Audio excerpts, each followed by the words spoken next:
गुरु नानक देव जी की दिव्य यात्रा।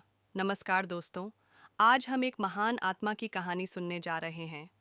एक ऐसे संत जिनका नाम लेते ही मन को शांति मिलती है।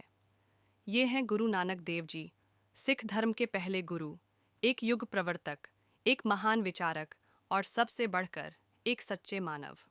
बचपन की रोशनी। गुरु नानक जी का जन्म 15 अप्रैल 196 को तलवंडी नामक गांव में हुआ था, जो अब पाकिस्तान में है। उनके पिता का नाम कालू मेहता और माता का नाम तृप्ता देवी था। बालक नानक बचपन से ही कुछ अलग थे। जब दूसरे बच्चे खेल में मग्न होते, तब नानक जी ध्यान में बैठते। वे अक्सर सवाल करते, कौन है जो सूरज को उगाता है? किसने यह धरती बनाई? क्या सब इंसान एक जैसे नहीं होते? उनके सवालों में गहराई थी और उत्तर की तलाश उन्हें एक लंबी यात्रा पर ले गई। पहला चमत्कार कहा जाता है कि एक दिन बालक नानक खेत में भैंसें चरा रहे थे। वहीं पास में एक साधु तपस्या कर रहा था। भैंसें साधु के खेत में चली गईं और फसल खा गईं। साधु बहुत क्रोधित हुआ और नानक को कोसने लगा। लेकिन जब लोग वहां पहुंचे तो देखा फसल पहले जैसी हरी भरी खड़ी है। सभी हैरान रह गए। यह नानक जी का पहला चमत्कार था, जिसने सबको सोचने पर मजबूर कर दिया कि यह बालक कोई सामान्य नहीं। 42 दिनों का मौन। गुरु नानक जी जब लगभग 30 वर्ष के थे, तो एक दिन वह पास की बेई नदी में स्नान करने गए। लेकिन उसके बाद वह 3 दिन तक नहीं लौटे। सबने समझा वह डूब गए हैं। 3 दिन बाद वह लौटे, लेकिन अब उनके चेहरे पर दिव्य तेज था, आंखों में करुणा और होठों पर केवल एक ही वाक्य, ना कोई हिंदू न कोई मुसलमान, सब एक हैं। इसके बाद उन्होंने दुनिया को एकता, प्रेम और सेवा का संदेश देना शुरू किया। उपदेश की यात्राएं। गुरु नानक देव जी ने 4 बड़ी यात्राएं कीं, जिन्हें उदासियां कहा जाता है। उन्होंने भारत के कोने कोने से लेकर मक्का, तिब्बत, श्रीलंका और अफगानिस्तान तक की यात्रा की। हर जगह उन्होंने एक ही बात कही, ईश्वर एक है। वह न किसी धर्म से बंधा है, न किसी जाति से। वह प्रेम में बसता है, सच्चाई में जीता है।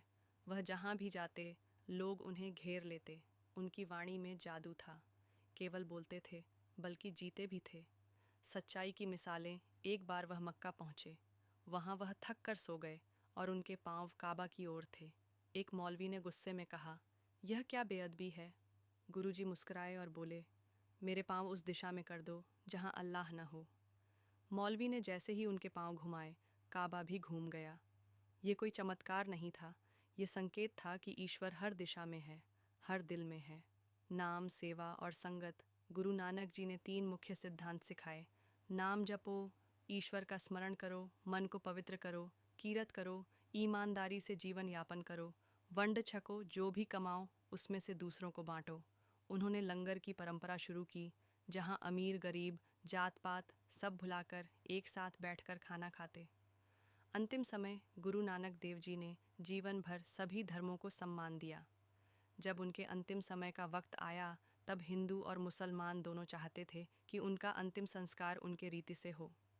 गुरुजी मुस्कुराए और बोले, अगर तुम सच में मुझसे प्रेम करते हो तो मेरी वाणी को जीवित रखना, सेवा, सच्चाई और प्रेम को जीवित रखना। कहते हैं, जब अगली सुबह लोग आए तो वहाँ केवल फूल थे, कोई शरीर नहीं। हिंदुओं ने आधे फूलों को जलाया, मुसलमानों ने आधे को दफनाया। गुरु नानक आज भी जीवित हैं दोस्तों। गुरु नानक देव जी कोई सिर्फ इतिहास के किरदार नहीं थे। वे एक विचार हैं, एक दिशा है, एक ज्योति हैं, जो आज भी हमें रोशनी दिखाते हैं। अगर हम उनके बताए मार्ग पर चलें, बिना भेदभाव, प्रेम और सच्चाई से, तो यह संसार सचमुच स्वर्ग बन सकता है। वाहेगुरु जी का खालसा, वाहेगुरु जी की फ़तेह। अगर आपको यह कहानी अच्छी लगी हो तो लाइक, शेयर और सब्सक्राइब ज़रूर करें। आपका बहुत बहुत धन्यवाद।